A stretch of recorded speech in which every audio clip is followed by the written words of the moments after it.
Welcome to the Craig and Greg Show, presented by Maximize Leadership. Now, here are Craig Owens and Greg Harris. Hey, welcome back. It's another episode of the Craig and Greg Show. I am Craig, sitting alongside Greg. You know, as leaders, we like to get buy-in from people, and we like for them to say, rah, rah, we're with you, let's go. What do you think about those people that say, hold up a second? That is an important person to have on your team. In fact, it might be important to have a lot of people like that on your team because I found that sometimes the quote-unquote yes people aren't really paying attention. They just like, whatever you say. Yep. Well, what did I just say? I don't know, but I agree with it. You go, boss. That's great. You've got a great idea there. I think that we're looking for...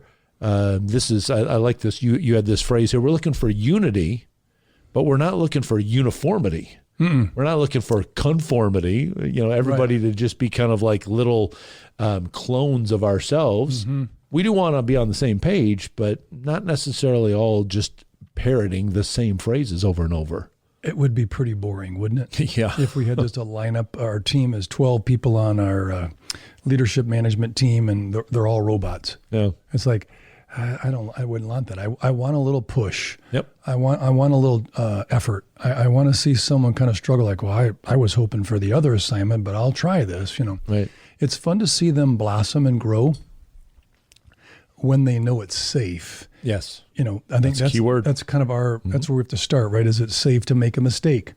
You know, is it safe to embrace when someone didn't get a sale or they lost a contract or are we going to just beat them? The unity doesn't mean we're all the same, right? But it means we're together, right? And I think that's what's so cool. I think about, you know, the 12 guys in sandals that chased Jesus around for a few years. You're like, none of them were the same. I mean, their backgrounds were different. What they brought personalities, what they brought to the table, how they handled things. And I think that is just a great lesson for us, you know, here on earth is, yeah, we don't have to have robots and it's okay to have differences, which let's speak to that. So what is it about differences that we think we need them to be conforming? Well, you know, we use a phrase, sometimes we'll say, you know, well, after God made him or her, he broke the mold. Well, he did that with everybody. Everyone. You know, there has never been like a repeat model. It wasn't, you know, True. God's not saying, hey, you know what, I had this one gal in the 17th century that was, and I'm going to bring that model back. So everybody is unique. And by that definition, unique means one of a kind. Yep. That means they're not going to see things the way that I see it. They're not going to feel things the way that I feel it. They're not going to desire for necessarily the exact same things that I desire for. And I think that that's the first part for leaders to recognize. I'm sitting in a room with a bunch of people the mold got destroyed after they were made. Right. They're all one of a kind, unique creations. Why is it that I would expect them to all just go, yes, sir, everything that I say? You want my guess? Yeah. Because we like to do it easy. Yeah, that's true. It's hard to get to know people. Yep. You know, if you have 12 leaders and managers on your team, you really, as a leader, need to know every single one of them. It's work. It's messy. Yep. Yep. And I think sometimes we think, oh, you know, those guys will be fine. Those ladies will do good. You know, well, everyone has different experiences. And we go through a different filter or screen. You know, you grew up in a legitimate family with your parents, but it's a different experience than what I had with my parents. Right. And so I think making the assumption that everybody is the same is probably one mistake I've made is like, well, everybody's motivated the same. No. And so, but then also, what do they bring to the table? Right. Well, you know, Mary didn't say much in that meeting. I'll go check in with her. Excellent job. Yes. And then, I had some issues last night, and I may have to put my dog down. And this is real life. Right. This isn't just business, you know. So I get it why you weren't that engaged, but you have to check with them. Right. Otherwise, you lose the unity. You're like, well, he's just assuming I'm another robot or a machine in the line. And right. When you think of conformity or uniformity, it isn't a allowing toxic or chaos. Right. I think that's one of those debates. But for unity, it doesn't guarantee peacefulness or quiet. Right. Unity is, all right, we're all flexing, we're all in this battle together. How do we allow for them to be unique and still hold sort of a unity in our team? I think, like what you just said, that it's not peaceful necessarily in the process. I think what's really good for a leader, I've done this a couple of times when people feel safe to share their opinions, and we're sitting around the table and people are sharing, I disagree with that because I think, and I have said, hey guys, let me just call a brief time out here. We're disagreeing on this, and I'm fine with that. This is the spot for us to disagree with this because we want to sharpen each other. We want to find the absolute best. So let's please continue this conversation and disagree. But no, when we walk out of here at the end, we're all going to be in agreement on something. Right. We're going to find a spot to agree on. Right. I think that addressing that right up front, because if somebody goes, boy, I don't see it that way. And they're like, do I say, maybe I shouldn't say something. When you give them permission, no, I want to hear your opinion, because what I don't want, and this is where I've shut down conversations, is when somebody comes to me after we've tried something and it hasn't worked very well. I didn't think that was going to work very well. I don't want to hear that right now, because I gave you plenty of opportunity to share that with me ahead of time. I like that. So, and that's when I want you to share. We can be unified. We want the best for our organization. We want the best for all the people in our organization. We want the best for all the people that we serve. But we're not going to be necessarily totally conformed to the exact way to do that. We're all going to have a different idea of how to get that done. You do this very well. You accept the tension that is natural. Yeah. I think that's a great lesson for all of us, those listening. Tension is not to be avoided, because without tension, your bike chain breaks. Yeah. Right? Yeah.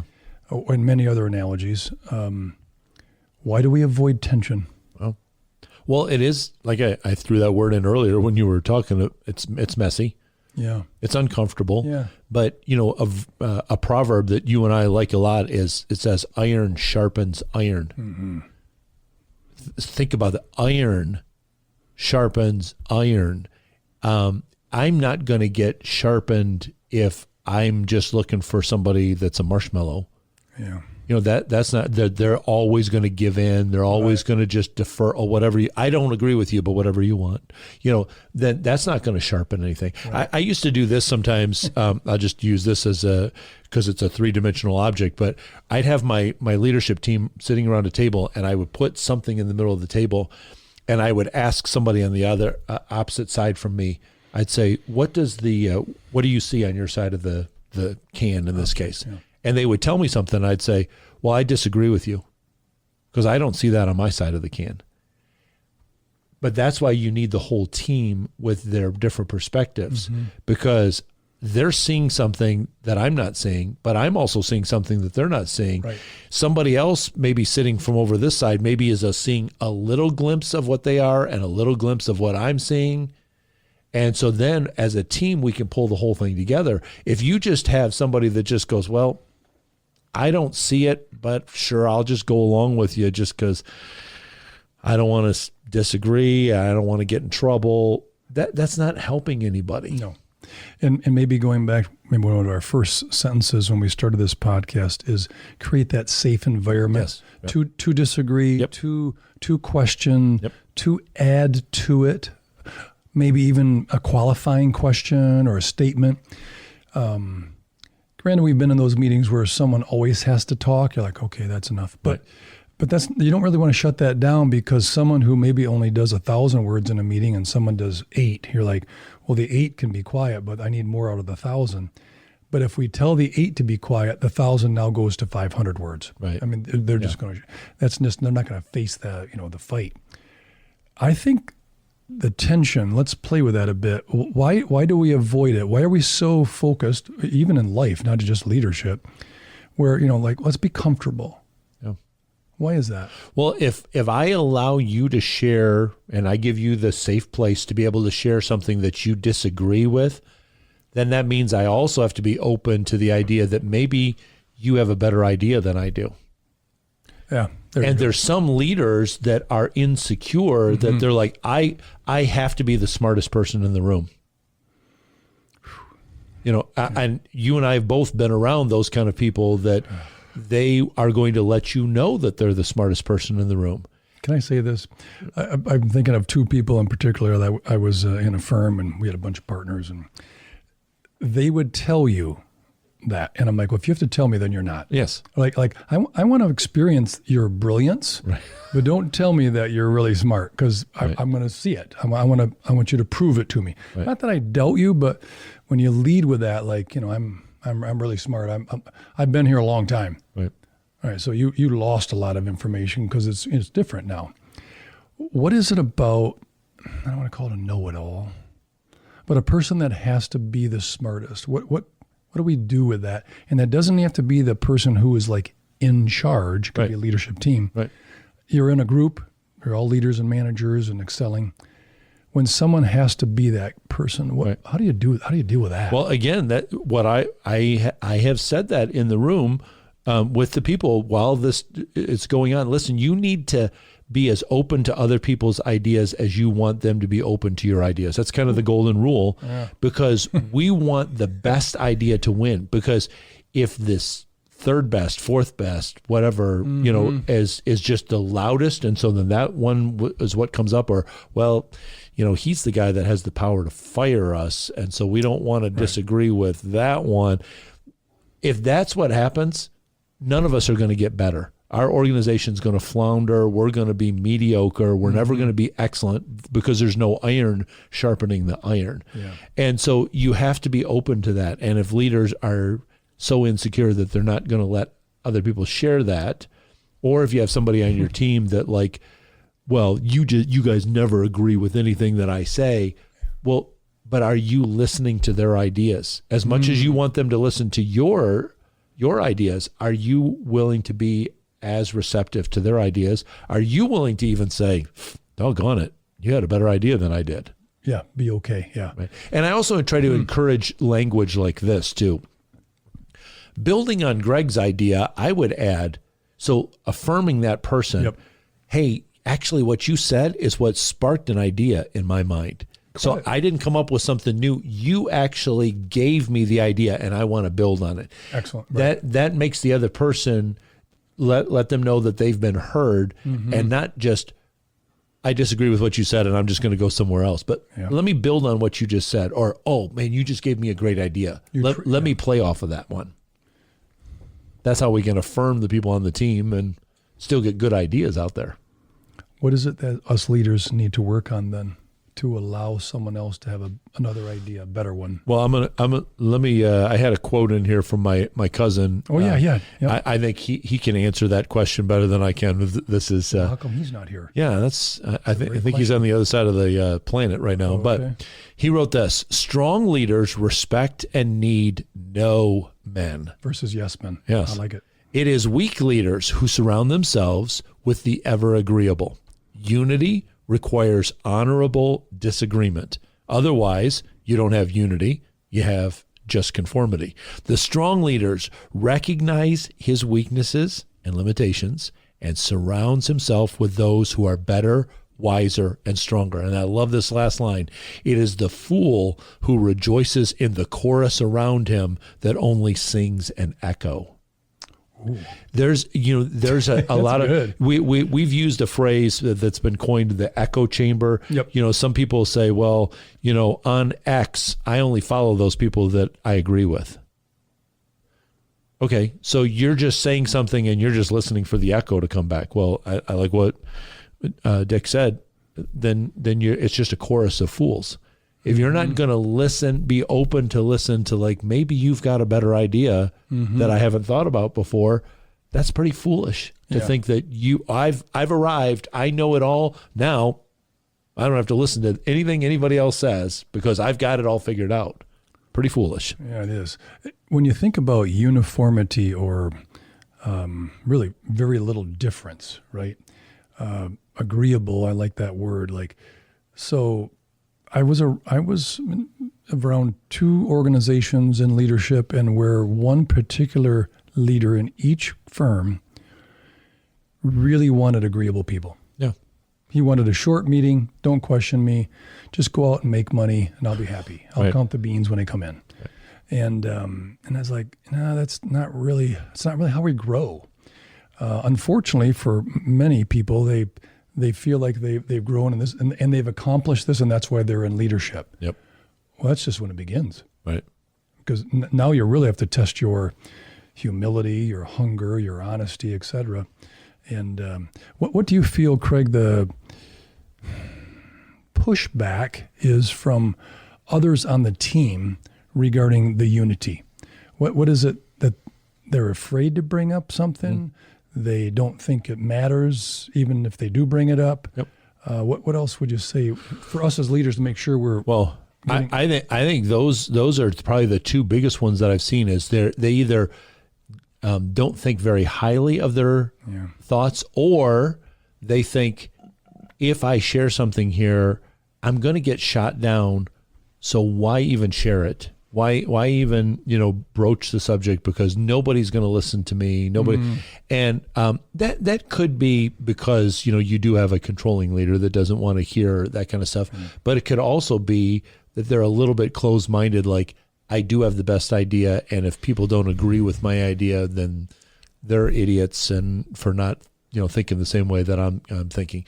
There's a variety of things, but again, I don't know how many times that you and I have talked about a safe culture is you can share an idea that's different, and I'm not gonna start treating you differently because you didn't agree with me. Right. So share the idea. Well, maybe as leaders, one ploy that I have tried at times, and it seems to have worked just to keep the table going, and wrestling with something, is playing the devil's advocate, where it feels like we should all do this. We should all wear blue. We should all drive this kind of a truck, blah, blah, blah. And like, well, what about like gas efficiency? So maybe we should get a car once in a while, or, you want to kind of throw a wrench in the system so our meetings aren't rubber stamp, we're unified, and nothing new comes out of it. How do we make sure we don't have staleness, by people just wanting to be agreeable, or maybe move on to another subject because it's not worth it, or I'm sure I'm getting my head bit off? How do we do that? I found that questions are really good, where I'll say to somebody, I'll go, "Oh, that's interesting. How did you come to that conclusion? Have you thought about like what would the result be if we implemented that? If we put that in place, what do you think what might happen? I want to get to the bottom of their thinking, because a lot of times I found that the idea that they've shared, maybe they didn't articulate it very well, but if I drill down a little bit on what actually prompted that idea, going back to I saw something over here that nobody else saw, they just didn't articulate it very well. If I drill down on that, then, I start seeing some light bulbs coming on in the room. People are like, oh, yeah, I didn't get it, like that either. So I found that, asking the questions, drilling down. I'll tell you a funny story. This is for our esteemed producer over here, who also happens to be my firstborn. You were working as I think the offensive coordinator for a high school that played all your games at a downtown stadium that is shared with all the high schools in downtown Grand Rapids. And I don't remember how old he was, pretty young, but we came to a game and we're sitting there, and the team that you guys were playing, their uniforms were all black shirts, black pants. Now we're in the inner city of Grand Rapids, so it happens to be that Harrison and I were probably very few of the people of non-color in the stadium. And he innocently says to me, hey, Dad, what are those black guys doing down there? Now he's pointing to the people with the black jersey, but I see everybody around me all turn and look at me. And I asked a question. I said, what do you mean? And then he points to your team who's warming up in the other end zone. He goes, well, see how the orange guys are. And then all of a sudden I could see all these faces. They all start smiling. Some of them start chuckling a little bit and turn back. And then one guy behind me leans forward and kind of goes like this. And I look back and he says, you almost got yourself in trouble there. No way. And I go, yeah. I said, but I knew what he was saying. But that's what I think around the table. Somebody is going to say something, and you're going to have some people go turn and look like, what is he saying? That's taboo. And then when you go, yeah, but I know where you're coming from, or I'm going to give you a chance to bail yourself out here, or I'm going to clarify. And so I'm going to ask a question to drill down there and let the rest of the team go, oh, okay. Yeah, now I see where he was going. That's what we got to do as leaders, not just go, oh, man, you put your foot in your mouth, not listening to you anymore. Two interesting examples, and that's a very funny one. Sales calls. I really brought my entire team. I like different views. So like you're in a meeting. So what did you see? Yep. Well, I saw this. What did you hear? I saw... Because you have 3-4 people with you, and they're going through their filter. They're thinking of what they're hoping to get out of the meeting to bring back and say, I think they're interested. I think we can wrap this up really good. When I first took the team out, they did the agreeable, like Dick said in his quote. So I said, how did I think it went? Oh, it was great. You did a great job. I think we're gonna get it. And I thought, well, I'm not gonna do that anymore. I'm gonna change it. All right. So what did you see that I didn't see? And that just changed it. Absolutely. I mean, the conversation on the truck ride back, where we could be in Detroit, we could be up north, whatever. I mean, they just went off. Right. But prior to that, when I didn't do that, I just kind of did the, how to go, good. Well, I didn't learn anything from that, Right. So now it's like, so what went well? Right. And if we could redo it, what would you do different at one of those moments where you're like, ooh, we might lose this thing? And then a lot of ideas. Great questions. It's cool, and they're just throwing stuff out. And I says, is someone taking notes? I'm driving. I mean, this is really good. Right. And then at some point, a year or two later, same teammates, maybe a little interchange. All right, so I could hear a new person on our team in a new space that we needed him there. And so they're in the truck, and so one of them leans over. So after this appointment, you're going to be asked a lot of questions. And he goes, well, I didn't do anything wrong. And he goes, no, this is where we learn. Right. So now the ride back was learning versus like now I'm not invoking a pressure on you. Yep. So some would be like, well, I didn't see that. Anybody else not see that? I didn't see that either. Whoa, I guess I saw wrong. Yeah. What did you guys see? And now they're just blowing the doors off. Here, This is what I saw. We should have said this right there.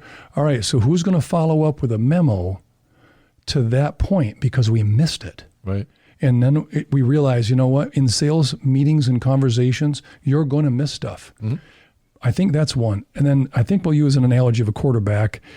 One of the clutch quarterbacks in history would be Joe Montana. Sure. He's 4 for 4 in the Super Bowl. At that point, there was no protection for the quarterback. They were on the grass a lot because they got knocked down because every cheap shot was legal. But you could think about going in that huddle. All right, we got 75 yards to go. We got 1:42 on the clock. I have one timeout. I know what we're going to do. And the people are like, okay, we're unified. Yep. And what did he bring? A confidence to that huddle. And I think that's our goal as leaders is to bring that out. Yep. How have you seen that play out? Well, I jotted this down in our notes here. Healthy leaders build consensus without asking everyone to look the same and talk the same. And that's what we're trying to do is say, okay, in your analogy, Joe Montana, we have to get to that end zone. What are you going to do? What are you going to do? What are you going to do? Everybody has a different part to play. Yes. It's not like saying, well, everybody's going, well, I want to throw the ball. That's not what you do. Right. Or, well, Joe, whatever you want, that's fine. We'll just go along with you. Try it. Yeah. But they say, okay, we know where we're going to go. Inside that big arrow of where we're going, everybody's got maybe their little arrows that are kind of pointing slightly different directions because they got different things that they have to do. Yeah. But again, that goes back to the leader saying, we're not all going to say this the same way, act the same way, think the same way, but we want the same goal. We want the same destination. How are we going to get there? How are you going to make me better? How am I going to make you better? Yeah. It's got to be that I've got to give you freedom to share.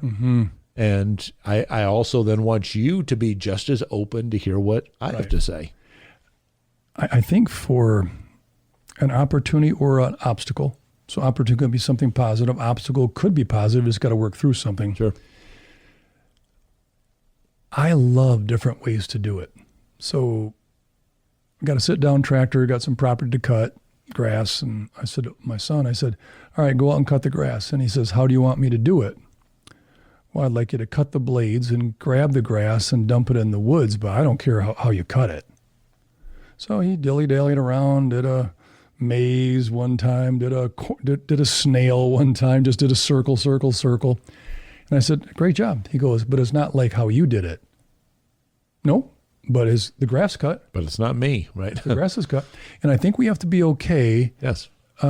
Not a problem, but I'll give you a shout out to my mom. She was particular, and you kind of had to do it her way. And my sister and I struggle with that because that's not how we did something, whether it was loading the dishwasher or vacuuming or doing our laundry, whatever it was, just basic skills that parents try to teach. And I thought, I don't do it that way, Mom. So but that's tough, for my mom to kind of say, okay, so I don't see the rows on the carpet. Well, who said you had to do rows? You just said vacuum. Right. So I think we have to give people that little bit of freedom, a little wiggle room. Yep, absolutely. Like your golf swing is different than my golf swing. Our goal is to get over there in the green and get it near the pin so we can put it in. Right. How we get there is very different. Sure. And I think that's the interesting part for us as leaders is how do we allow people to have their own and still be part of the team. Right. I got a quick quote here. Yep. We are as strong as our unity and as weak as our division. And whether that's a country or that's a company or a family, that's pretty true. And I think our goal should be inviting, that unity, but also bring your uniqueness. Yep. I need Absolutely. it. I don't want the agreeable that much. Right. So. Well, leaders, it does start with you. You have to create that safe environment. I think that as Greg expressed, get your team together and tell them, hey, I'm looking for input from you. Maybe ask better questions. Find the ways that you can cultivate that, because that's how your iron is going to be sharpened by the other iron of the people around you. So don't look for people to just say, yes, whatever you want, because you might not be the smartest person in the room, and you're going to need somebody else to step in there and help you. We'd like to help you too. If you want to check out maximizeleadership.com, you'll find a lot of resources there. You find some of Greg's books. You also find our coaching page where you can learn more about the coaching services that we provide. You fill out the form on there. We'll get back to you and let you know how we could step in to help you.